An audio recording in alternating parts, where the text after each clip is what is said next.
चलिए शुरू करते हैं आज कक्षा 10 का गद्य वाला भाग, हिंदी का गद्य भाग, ठीक है ना, जिसका पहला अध्याय है मित्रता। कौन सा अध्याय है? मित्रता। मित्रता। तो आइए इनके लेखक आचार्य रामचंद्र शुक्ल जी के बारे में जानते हैं, उनका जीवन परिचय जानते हैं, उनका साहित्यिक परिचय जानते हैं कि वो कब उनका जन्म हुआ था, कहाँ हुआ था, कैसे हुआ था, ठीक है, किन परिस्थितियों में उन्होंने शिक्षा अर्जित की, किन परिस्थितियों में उन्होंने विद्या को ग्रहण किया, कैसे रचनाओं को किया। तो आइए उनके बारे में जानते हैं।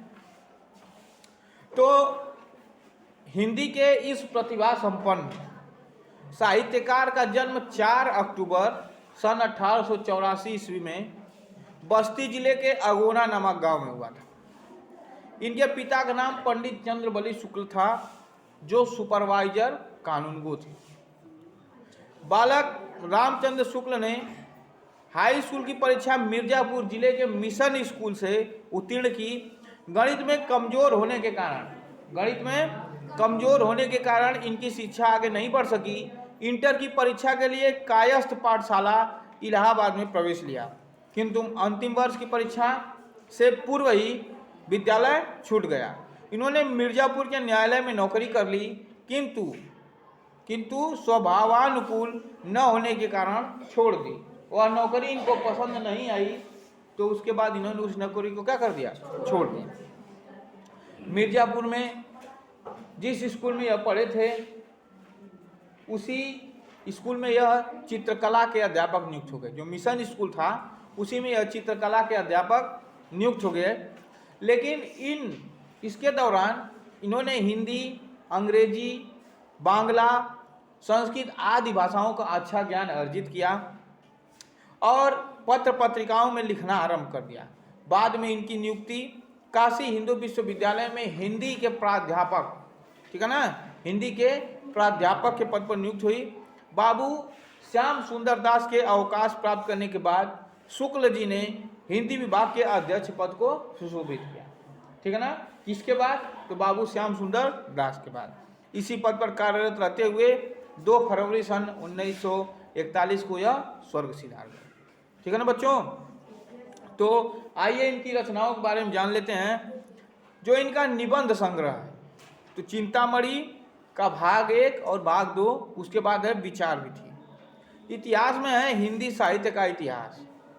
आलोचना में है सूरदास, रसमीमांसा और त्रिवेणी, ठीक है ना, ये इनका आलोचना साहित्य है। संपादन में जायसी ग्रंथावली, तुलसी ग्रंथावली, भ्रमर गीत सार, हिंदी शब्द सागर, काशी नागरी प्रचारी पत्रिका, आनंद कादम्बरी, ठीक है ना, ये इनकी क्या है? संपादन, ये इनके संपादन, ठीक है ना बच्चों। तो इनको शुक्ल युग के प्रवर्तक के रूप में भी जाना जाता है, इनको शुक्ल युग के प्रवर्तक के रूप में भी जाना जाता है। और जो इनकी भाषा है वो क्या है? खड़ी बोली, ठीक है ना। कौन सी भाषा है? खड़ी बोली।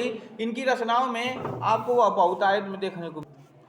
और आगे देखिए इस अध्याय के बारे में जानते हैं, जो यह मित्रता अध्याय है, ठीक है ना। तो यह मित्रता अध्याय जो है इनके आचार्य रामचंद्र शुक्ल के चिंतामणि जो निबंध है उससे लिया गया है, ठीक है ना, चिंतामणि से लिया गया है। इस निबंध में, ठीक है ना, इस निबंध में एक अच्छे मित्र के क्या क्या गुण होने चाहिए, ठीक है ना, एक अच्छे मित्र के क्या क्या गुण होने चाहिए उसके बारे में बताया गया है, ठीक है ना। देखिए अच्छा मित्र वही मित्र नहीं होता है, ठीक है ना, कि जा रहे हो छोले की दुकान पे छोला खा रहे हो तो तुम्हारे साथ आया तो वो खा के चला गया, ठीक है ना, चाहे तुमको वो खिला दे, तो ये अच्छा मित्र नहीं होता है। अच्छा मित्र वह होता है जो तुम्हारे सुख दुख में क्या करे?